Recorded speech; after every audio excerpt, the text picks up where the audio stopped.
Okey, terima kasih. Uh, Tuan ni tanya tentang Wahabi. Wahabi ni betul ke tak hadis yang dia pegang? Saya ahli majlis fatwa boleh. Jadi saya terlibat dalam buat fatwa di negeri boleh.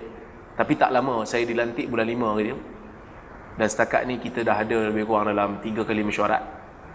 Dalam mesyuarat yang kita bincang, perbincangan kami dalam mesyuarat, kita tak pernah buka satu buku yang dinamakan dengan mazhab Wahabi. Buku yang kita buka buku mazhab Hanafi. Kita buka buku mazhab Hambali. Kita buka buku mazhab Syafi'i. Kita buka buku mazhab Hambali, Syafi'i. Kita buka semua buku. Kemudian kita memilih pandangan yang terkuat berdasarkan kepada kekuatan dalil. Kalau itulah yang dipanggil Wahabi, maka saya pun tak faham lah, sebab ini yang dibuat oleh ulama dunia. Tuan-tuan buka Qarar Majma' Fiqh Islami, persidangan fiqh antarabangsa. Seluruh ulama dalam dunia ni akan bersidang kat situ. Mereka akan buat benda yang sama. Ada satu masalah, dia orang akan buka buku-buku mazhab. Lepas tu dia orang akan pilih pandangan yang terkuat. Kalau itu nama Wahabi, maka persidangan fiqh antarabangsa pun Wahabi. Dan saya berpegang, saya tak pernah jumpa satu mazhab yang susah untuk didefinisikan melainkan Wahabi lah. Orang yang suka tuduh orang lain Wahabi ni, dia pun tak tahu Wahabi tu apa. Bila kita tanya Wahabi tu apa, susah untuk didefinisikan Wahabi tu apa.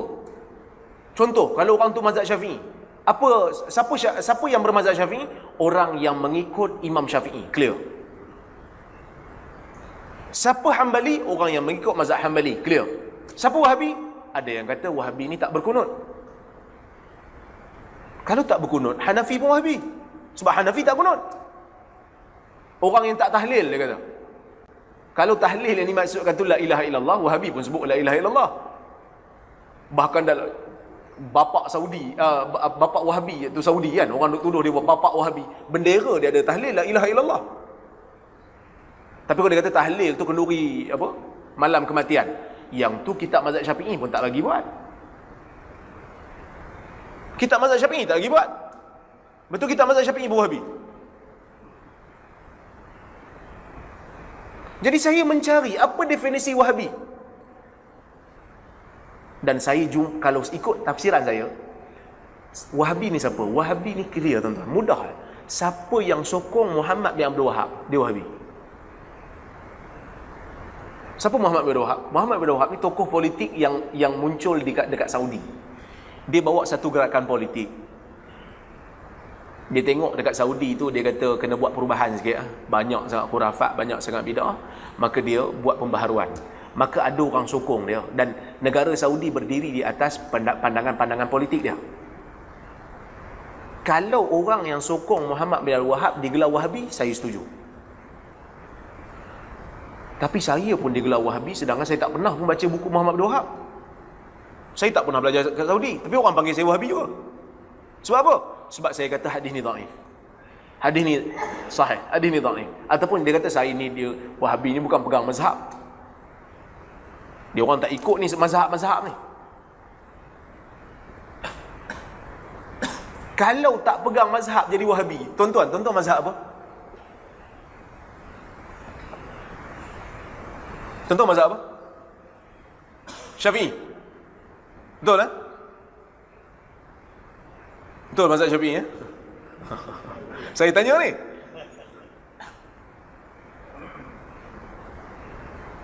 Kita beli barang, kita sebut tak saya beli, saya jual?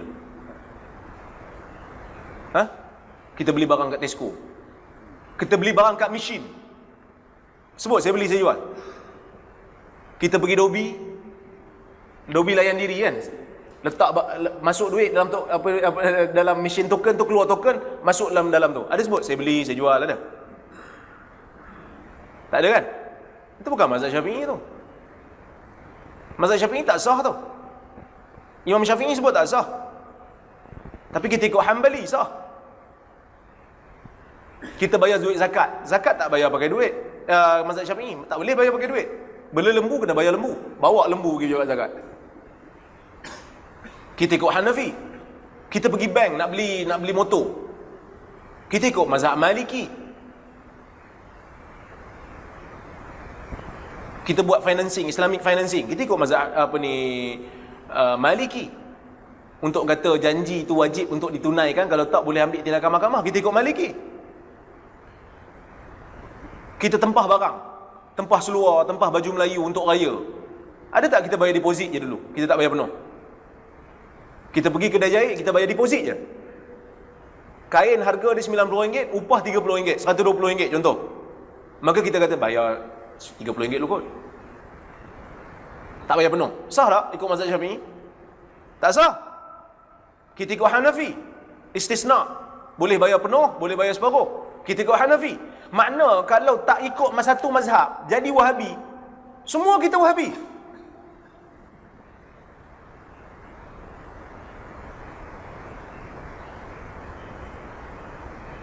Tapi kenapa orang lain yang pegang mazhab lain jadi Wahabi, kita yang pegang mazhab lain tak jadi Wahabi?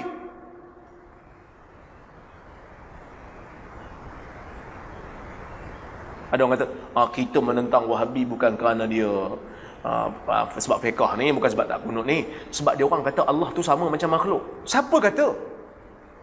Siapa yang kata Allah macam makhluk? Kalau dia kata Allah macam makhluk, kafir dia. Wahabi tak pernah cakap, orang yang dituduh Wahabi tak pernah cakap Allah macam makhluk. Cuma kita kena tahu, ahli sunnah ni luas. Ahli sunnah ni ada aliran-aliran yang tertentu.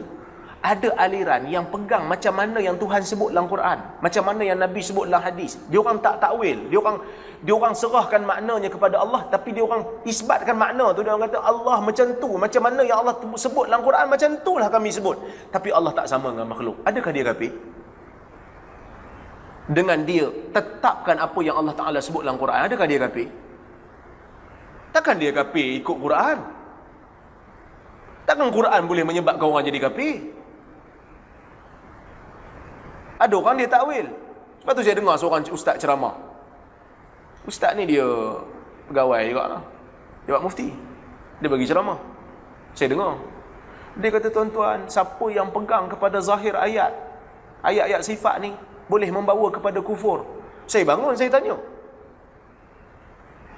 Saya kata, ustaz, sila nyatakan pendirian. Ada ulama-ulama kita yang pegang zahir,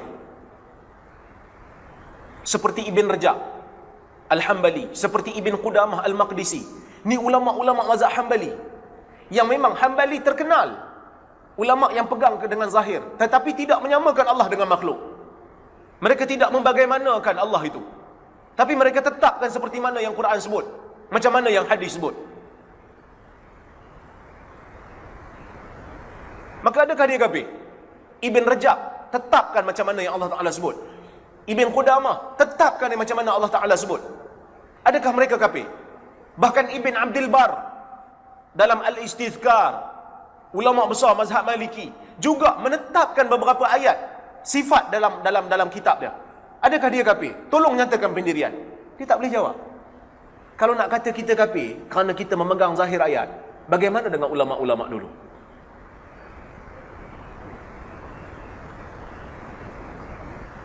Hari ni orang duk bahas Allah di mana? Haji, Allah di mana? Tak, saya nak tahu. Haji ikut kuliah akidah tak? Ada ikut? Allah di mana? Ha? Di mana-mana tu bukan akidah ahli sunnah. Ilmu Allah di mana-mana. Ulama beza pendapat dalam isu ni, cara nak faham Allah ni di mana. Ada yang kata Allah wujud tidak bertempat. Dari sudut makna betul, memang Allah Ta'ala tak perlu tempat.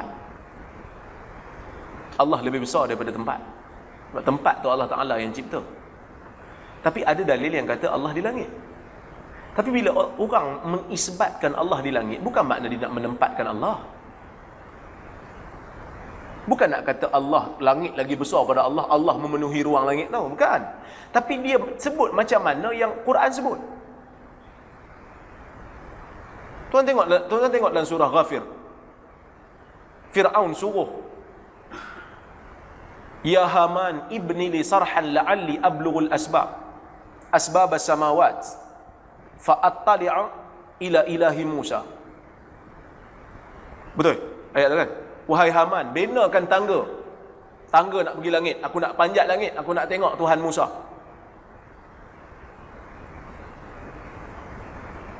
Sebab Musa kata Tuhan dia kat langit.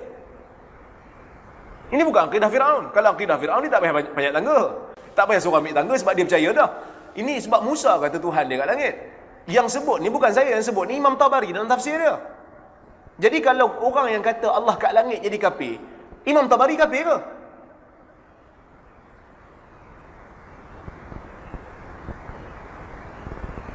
Orang yang kata Allah di langit, dia bukan kata Allah Ta'ala bertempat, dia tak kata, tapi dia kata macam mana Tuhan kata.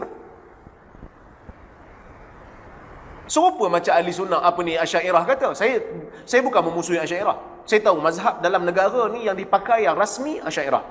Bahkan saya kata mereka adalah ahli sunnah. Cuma cara mereka faham lain dengan Hanabilah faham, Hambali faham, Salafi faham. Metod nak faham je. Saya tak ada masalah. Contoh Asy'ariyah kata kita boleh tengok Tuhan di hari kiamat. Saya belajar akidah sifat 20. Ada? Saya ada kan? Tuan-tuan mesti ada belajar sifat akidah 20. Sifat 20. Okey. Kalau kata Allah kat langit tu bermakna kita telah menempat ke Allah. Tuan-tuan, Asy'ariyah percaya kita akan tengok Tuhan. Mazhab Asy'ariyah yang dipegang dalam negara ni percaya kita akan tengok Tuhan di hari kiamat. Tuan-tuan, tengok ni, bila kata kita boleh tengok Tuhan, bukankah bila tengok tu makna Tuhan mesti berada di satu tempat baru kita boleh tengok? Mesti ada arah. Sedangkan Tuhan tak ada arah. Tuhan tidak bertempat. Tapi macam mana dia boleh percaya kita boleh tengok Tuhan dalam keadaan dia kata, kita tengok Tuhan dengan cara dia lah. Kita tengok Tuhan tanpa tempat. Boleh pula. Sebab tadi bila kita kata Tuhan di langit tapi bukan bertempat, tak boleh macam tu. Mana boleh, akal tak boleh faham. Tapi yang ni dia boleh faham lah. Bila kata tengok, kan Mu'tazilah dia tolak, dia guna akal, dia kata tak boleh. Mana boleh tengok Tuhan? Bila tu tengok mesti ada arah. Dan bila tengok mesti benda yang ditengok berada di satu tempat. Mesti jarak sesuai, mesti ada cahaya baru boleh tengok. Tapi dia kata, kita tengok cara Tuhan lah. Tengok Tuhan, cara Tuhan lain lah. Tuhan tak mesti berada di satu tempat, kerana Tuhan, Maha Suci Tuhan daripada mengambil sifat tempat. Yang tu boleh pula dia percaya. Macam itulah Salafi faham. Macam itulah orang Hanabilah faham, orang mazhab Hambali faham. Dia kata kami sebut macam mana Tuhan sebut, tapi kami tak tahu macam mana. Nanti tanya Tuhan. Jadi kita belajar akidah tuan-tuan, kita bukan nak bergaduh. Kita belajar akidah, kita nak beriman. Ada orang dengan Asy'ariyahnya, ada orang dengan Salafiyahnya. Masing-masing ahli sunnah. Kalau orang tanya kita, kita jawab pandangan yang kita rasa tepat. Tapi kita tak sekali-kali menyamakan Allah dengan makhluk. Hasya lillah, mengambil sifat makhluk. Bukan Allah yang bersifat dengan sifat makhluk. Allah tidak bersifat dengan sifat makhluk. Tak ada orang yang sebut Allah macam makhluk. Tak ada. Kalau ada, dia kafir, tuan-tuan. Kalau ada, dia kafir. Jadi cukup sekadar itu dulu untuk pagi ini. Panjang sangat dah ni. Apa yang baik daripada Allah, apa yang buruk datang daripada kelemahan diri saya. Terima kasih banyak tuan-tuan atas jemputan. InsyaAllah ada masa kita bertemu lagi. Saya minta maaf kalau saya terkasar bahasa tersilap kata. Aqulu qawli hadha wa astaghfirullahal azim li wa lakum. Assalamualaikum warahmatullahi wabarakatuh.